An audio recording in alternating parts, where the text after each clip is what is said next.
Bonjour Manouya, aujourd'hui je reçois Vanessa de la Maison de la Culture et qui vient nous proposer donc le grand premier concours de musique Kaina Tairi Paumotu. C'est ça. J'ai bien dit, hein?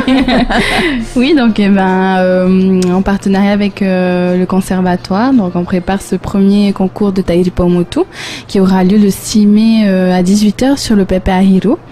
L'entrée est totalement gratuite pour le public. Ah, c'est sympa ça, oui. C'est bien. Donc c'est un événement culturel et on a essayé au mieux d'en faire profiter la population. Avant ça, en ce moment nous sommes,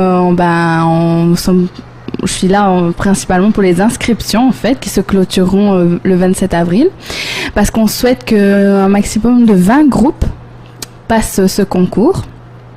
Donc des groupes de 4 à 5 personnes qui viendront s'exprimer sur scène et qui vont nous faire des prestations de Tairi Paumotu. Et il faut avoir quelque chose de spécial, il faut être plusieurs, un groupe de... Donc il faut être... des critères. Oui, bien sûr. Alors il faut déjà être majeur. Ensuite, il faut qu'il soit 5 personnes maximum et pas moins de 4 personnes. Ensuite... entre 4 et 5. Voilà, entre 4 et 5. Oui, voilà. Et donc... 4 et demi. Non, 4 ou 5.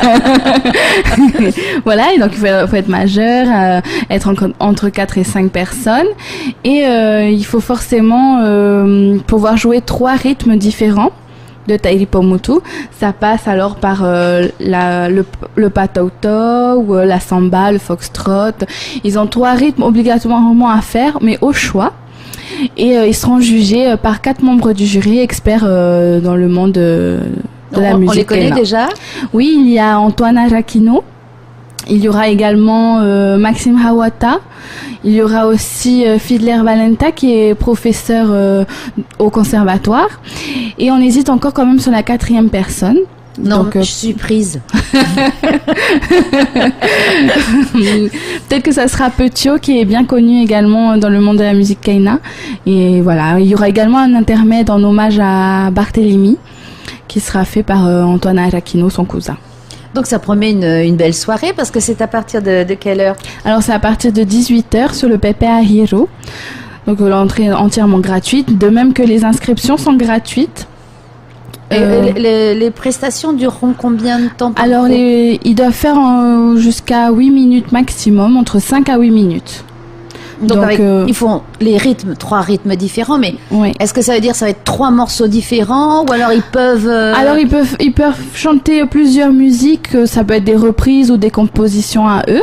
Ils sont même pas obligés de chanter, pourvu qu'ils fassent les rythmes imposés. C'est musical, quoi. Voilà.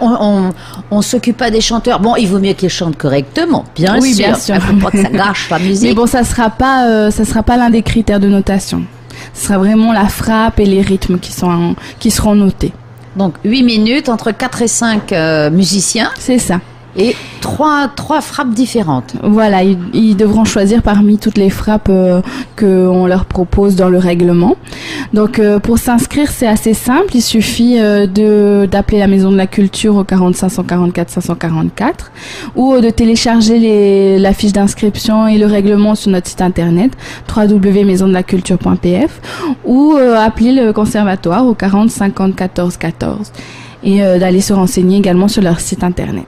Oui, donc il y a la possibilité de... Oui, il y a 2 établissements. Il y a partout, quoi. Hein. Voilà. Et que gagne-t-on? Est-ce qu'il y a quelque chose de spécial pour le premier prix? Oui, il y a bien un cahier des prix assez conséquent, j'ai envie de dire, pour cette première édition, parce que pour le premier prix, on offre 200 000 francs. Ah, quand même. Oui, 200 000 francs.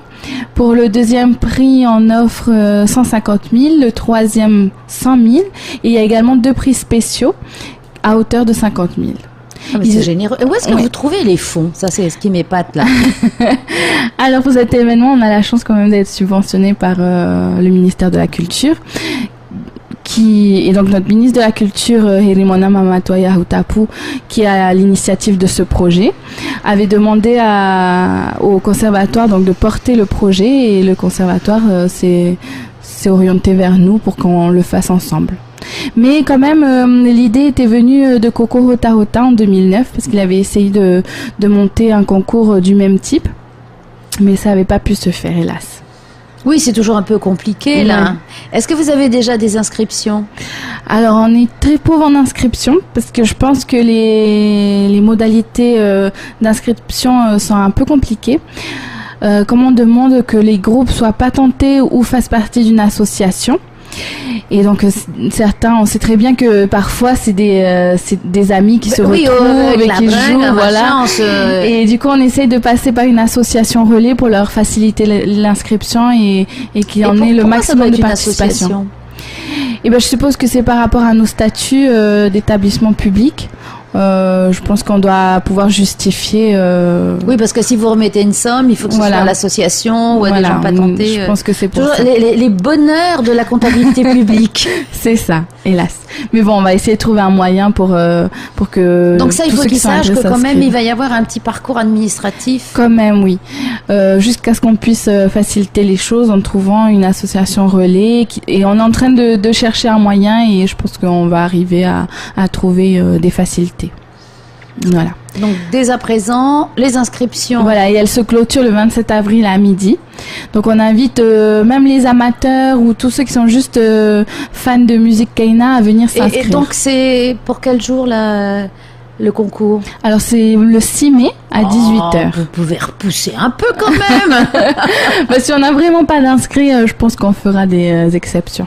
Oui, voilà, mais voilà, je leur fais un mot. Hein. Mais oui, parce que c'est important, peut-être que le message, il y en a peut-être qui vont effectivement reculer dans la mesure où ils disent oh là là.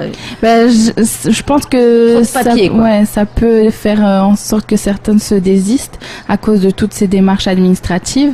Mais bon, on essaye de trouver un moyen pour que tout le monde puisse venir et je pense que le ministre de la Culture a voulu au travers de ce concours valoriser cette frappe particulière qui est propre à la Polynésie.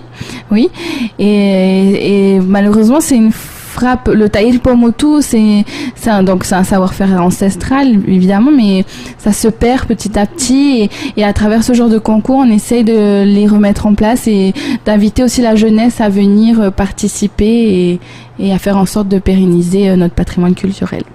Eh bien, merci Vanessa, tout cela a été fort bien dit. À bientôt. Merci Martine.